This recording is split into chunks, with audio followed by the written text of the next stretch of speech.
ఏదైతే ఎక్కడన్నా యుద్ధాలు చేయాలంటే అలాంటి జెట్ విమానాలు మన పుట్టపర్తిలో తయారు కాబోతున్నాయని మరొకసారి విజ్ఞప్తి చేస్తున్నాను. ఇదే కాదు, డిఫెన్స్ హబ్గా తయారు చేస్తాం. నేను యువతకందరికీ కోరుతున్నా, ఈరోజు నేను తీసుకొచ్చేది మీకోసరం. విశాఖపట్నంలో డేటా సెంటర్ వస్తా ఉంది. ఏఐలో మనం ముందున్నాం. అమరావతి క్వాంటమ్ వస్తుంది. రాయలసీమలో డ్రోన్ స్పేస్ సిటీలు వస్తాయి, ఏరోస్పేస్ సిటీ వస్తుంది, ఎలక్ట్రానిక్ సిటీలు వస్తాయి, ఆటోమొబైల్ హబ్గా తయారవుతుంది. మొన్నే మీరు చూస్తే ఏదైతే ఒకప్పుడు చిన్నప్పుడు నేను బుల్లెట్ ఎక్కేవాడిని, అలాంటి బుల్లెట్ కూడా ఈ జిల్లాలోనే రాయలసీమలో తయారవుతా ఉంది. ఇంకొక పక్క ఈరోజు మీరు చూస్తే అనేక ఆటోమొబైల్ వస్తున్నాయి. ఇది కాకుండా రాయలసీమ స్టీల్ ఫ్యాక్టరీ కూడా పూర్తి చేస్తాం. సిమెంట్ ఫ్యాక్టరీస్ వస్తాయి. రాయలసీమలో ఐరన్ ఓర్ ఉంది, దానికి కూడా సిమెంట్ స్టీల్ ప్లాంట్లు తీసుకొస్తాం. ఇంకో పక్క ఒకప్పుడు రాయలసీమ రతనాల సీమ అనేవాళ్ళు, అలాంటిది మీరు చూస్తే గోల్డ్ మైన్ కూడా నెక్స్ట్ మంత్ మన రాయలసీమలో ప్రారంభిస్తున్నాం, కర్నూలులో ప్రారంభిస్తున్నాం. దేశంలోనే అతిపెద్ద గోల్డ్ ఉత్పత్తి, బంగారు ఉత్పత్తి కూడా మన రాయలసీమ నుంచి జరుగుతుందని చెప్పి కూడా నేను మీకు తెలియజేస్తున్నా. ఇంకో పక్కన ఫుడ్ ప్రాసెసింగ్ కి ప్రాధాన్యత ఇచ్చాం. ఒక చిన్న ప్రయోగం, మనకు మామిడి పళ్ళు వస్తాయి. ఆ మామిడి పళ్ళన్నీ కూడా మనం అమ్మడానికి రేటు తక్కువ ఉంటే ఫ్రూట్ కవర్ ఒకటి తీసుకొచ్చాం. ఒక్క ఫ్రూట్ కవరు మ్యాంగో ప్రొడక్షన్లో, మామిడి ఉత్పత్తిలో గేమ్ చేంజర్గా తయారైంది. పండు ఎక్కడ కూడా దెబ్బతినే పని లేదు. టేబుల్ వెరైటీ వస్తూ ఉంది. ప్రపంచ మార్కెట్కు పంపించే పరిస్థితికి వచ్చాం. ఇలాంటివన్నీ తీసుకొచ్చి 1,00,000 కోట్ల రూపాయలతో రాయలసీమలో మీ అందరికీ హామీ ఇస్తున్నా. ఇప్పటికి దేశంలో హైయెస్ట్ ప్రొడక్షన్ కి రాయలసీమ హబ్, భవిష్యత్తులో ప్రపంచానికే రాయలసీమ హార్టికల్చర్ హబ్ గా తయారు చేసే బాధ్యత ఈ ప్రభుత్వానిది. 40,000 కోట్ల రూపాయలు ప్రభుత్వం ఖర్చు పెడతాం.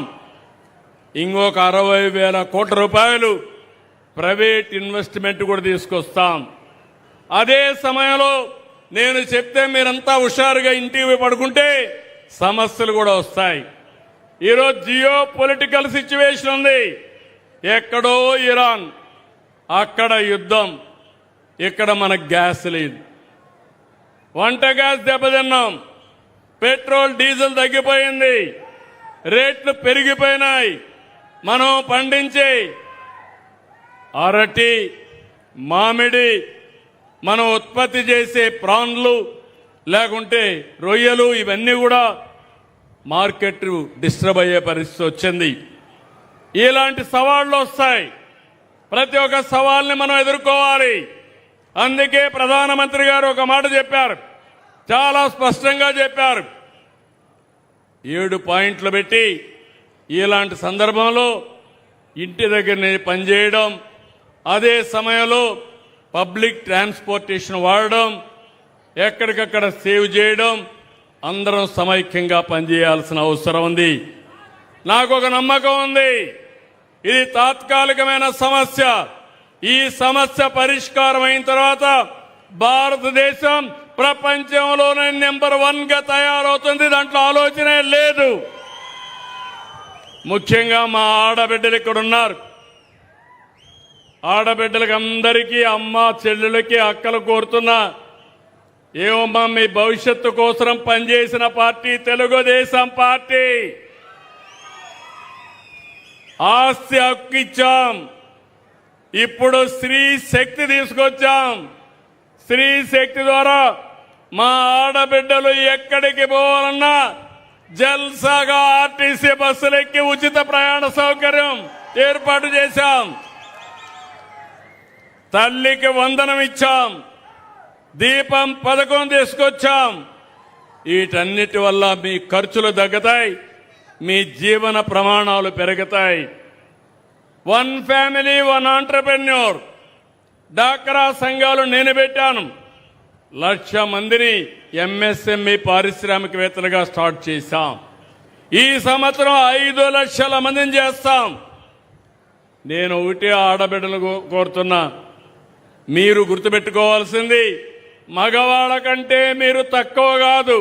ఇది 30 సంవత్సరాలుగా నేను చెప్పే మాట అవునా కాదా ఒక్కసారి ఆలోచించుకోండి. ముందుకు రండి. అన్నగా తమ్ముడుగా మీకు అండగా ఉంటా, అన్ని విధాలు ఆదుకుంటానని మా ఆడబిడ్డలందరినీ కోరుతున్నా. ఇంకో పక్క మహిళల సాధికారత, భద్రత, గౌరవం మా నినాదం. దీనికోసమే పనిచేస్తాం. మన ముందున్న లక్ష్యం చట్టసభల్లో మహిళలకు 33% రిజర్వేషన్లు పెట్టాలి. ప్రధానమంత్రి నరేంద్ర మోడీ గారు ముందుకు పోతున్నారు. దీనికి పూర్తిగా సహకరిస్తున్నాం. దీన్ని సాధించే వరకు మా ఆడబిడ్డలకు అండగా ఉంటానని మరొకసారి హామీ ఇస్తున్నా. ఒకటే విజ్ఞప్తి చేస్తున్నా, ఆడబిడ్డలపై నేరాల విషయంలో కఠినంగా ఉంటాం. ఎవడైనా సరే మహిళలపై నేరాలకు పాల్పడితే అదే చివరి రోజు చెప్పా చేసి చూపిస్తానని మరొక్కసారి హెచ్చరిస్తున్నా. మానవ మృగాలు అక్కడక్కడ ఇంకా కూడా రెచ్చిపోయే పరిస్థితులు ఉన్నారు. అలాంటి వారిని హెచ్చరిస్తున్నా. చిన్న పిల్లల పట్ల పైశాచికంగా వ్యవహరిస్తున్నారు. ఈ విషయమే నేను చెప్పాను. సిబిఎన్ వస్తానే లా అండ్ ఆర్డర్ కంట్రోల్ కావాలి. నేరస్తులకు, రౌడీలకి ఆంధ్రప్రదేశ్లో చోటు లేదు. ఈ విషయం చాలా స్పష్టంగా హామీ ఇచ్చాను. ప్రజలు ప్రాణాలు కాపాడే రాజకీయాలు ఒకవైపు, ప్రజలను భయపెట్టి మోసాలు చేసే రాజకీయాలు ఇంకొక వైపు. ఇది మన రాష్ట్ర పరిస్థితి. రాష్ట్రంలో జరుగుతున్న సంక్షేమం సూపర్ 6 సూపర్ హిట్ చేసిన ఘనత కూడా ఈ ప్రభుత్వానిది. అభివృద్ధి సుపరిపాలనతో ముందుకు పోతున్నాం. ఇది చూసి గొడ్డలి పార్టీ తట్టుకోలేకపోతుంది. ఫ్రస్ట్రేషన్ లో ఉన్నారు. గంగ వెర్రులెత్తున్నారు. నోరు తెరిస్తే అబద్ధాలు. మీడియా ముందుకొచ్చి మాయా నాటకాలు. మీరందరూ ఆలోచించుకోవాలి. ఇది ఒక రాజకీయ పార్టీ నైజం, అదే గొడ్డలి పార్టీ. ఈ సందర్భంగా మీ అందరికీ ఒకటే 11 విషయాలు విజ్ఞప్తి చేస్తున్నా. నేను 48 ఏళ్లుగా రాజకీయాల్లో ఉన్నా. నేనెప్పుడు కూడా ఏదైనా నా మీద 23 క్లేమోర్ మైన్స్ వెంకటేశ్వర స్వామికి లాంఛనాలు ఇవ్వడానికి పోతా ఉంటే ఆ రోజు నక్సలైట్స్ నా మీద బ్లాస్ట్ చేస్తే నేను రాజకీయం చేయలేదు. ఒకవేళ నా ప్రాణాలు పోయి ఉంటే కూడా మీకోసం నా ప్రాణాలు పోయాయనుకుంటాను తప్ప నేను ఎప్పుడు భయపడలేదు. సాక్షాత్ వెంకటేశ్వర స్వామి నన్ను కాపాడి మీకు మళ్ళా ఈ పనులు చేయమని పునర్జన్మనిచ్చాడు తప్ప ఇంకోటి కాదని చెప్పి నేను మీకు తెలియజేస్తున్నా. వివేక హత్య నాటకాలు అంతిమని అడుగుతున్నా. మీ అందరికీ తెలుసా లేదా అని అడుగుతున్నా. వివేకానంద్ ఎవరు హత్య చేశారు తెలుసా లేదా? మీకు తెలుసంటే చేలిపైకి ఎత్తండి. నిన్నేం మాట్లాడి పెద్ద మనిషి చూశారా? నంగ నాచిగా మాట్లాడాడు. నేనే చంపించానని ఇప్పుడు కూడా మాట్లాడుతున్నాడు. ఆ రోజు నాటకాలేసి తప్పుడు వార్తలు రాసి రాజకీయ లబ్ధి పొంది మళ్ళా ఇప్పుడు మాట్లాడుతున్నాడు. కోడి కత్తి డ్రామా జ్ఞాపకం ఉందా మీకు? గులకరాయి డ్రామా జ్ఞాపకం ఉందా మీకు? ప్రజల్ని మోసం చేసే ఎత్తుగడ, దుర్మార్గానికి పరాకాష్ట. దళిత డ్రైవర్ సుబ్రహ్మణ్యాన్ని హత్య చేసి డోర్ డెలివరీ ఇంటి దగ్గర అప్పజెప్పి అంత్యక్రియలు చేసుకోమనే అరాచకం. అలాంటి వాడికి సన్మానం చేసే నీచ సంస్కృతి ఈ గొడ్డలి పార్టీది. మాస్క్ అడిగినటువంటి కరోనా సమయంలో దళిత డాక్టర్పై దాడి చేయించి వేధించి అతన్ని చంపేసినటువంటి వ్యక్తులు వీళ్ళు. ఇంకో పక్క కుటుంబ బంధాలపై గొడ్డలి వేటు. తల్లికి చెల్లెలికి ఆస్త్యం అంటే వాళ్ళకి ఇవ్వకుండా వేధించడం. విన్నారా మీరు ఎప్పుడైనా? హిందూ సాంప్రదాయం మీకు గుర్తుందా? తల్లిదండ్రులు సంపాదించిన ఆస్తులో అందరికీ సమాన హక్కు ఉంటుంది కదా అని అడుగుతున్నా. తల్లికి తిండి పెట్టని వాడు పెన్నమ్మకి బంగారు గాజులు తొడిగిస్తారా అంట. అట్లుంది ఈయన వ్యవహారం. ముందు మీ ఇంట్లో కథమన్నా ఏమమ్మా, కరెక్ట్ అవునా కదా? తల్లిని చూడాలనా లేదా బిడ్డలు? అలాంటి తల్లిని చూడని బిడ్డలు మిమ్మల్ని చూస్తారంట. చూస్తారా? నమ్మకమేనా? వాళ్ళ చెల్లిని చూడలేకపోతే నిన్ను చూస్తారా అని అడుగుతున్నా నేను. ఇంకొక పక్కన హిందూ దేవాలయాలపైన దేవుళ్లపైన దాడులు. ఇది ఎక్కడిదో నాకు అర్థం కాలేదు. అపవిత్రమైన కార్యక్రమాలు, కుట్రలు, తప్పుడు ప్రచారాలు.